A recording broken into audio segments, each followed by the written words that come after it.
ভারতের ওডিআই দলে বড় চমক, আপনি শুনলে বিশ্বাস করবেন না। হ্যাঁ বন্ধুরা, দলে নেই গিল, নেই শ্রেয়াস, তাহলে ক্যাপ্টেন কে? চলুন জেনে নেওয়া যাক।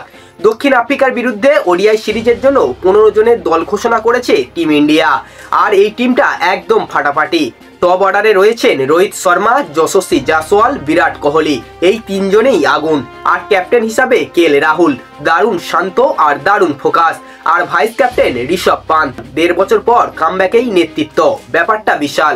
মিডিল অর্ডারে রয়েছেন তিলক বর্মা, ওয়াশিংটন সুন্দর, আর ম্যাচ ফিনিশে রয়েছেন আমাদের রবীন্দ্র জাদেজা। স্পিনার কুলদীপ সব সময় কিলার।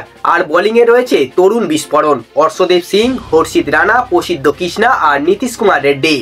আর ভাই, চমকের ওপর চমক, ঋতুরাজ গাইকোয়াড আর ধ্রুব জুড়েল দলের সুযোগ পেয়েছেন।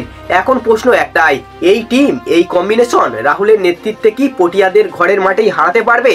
আপনার মতামত কমেন্টে জানাতে ভুলবেন না।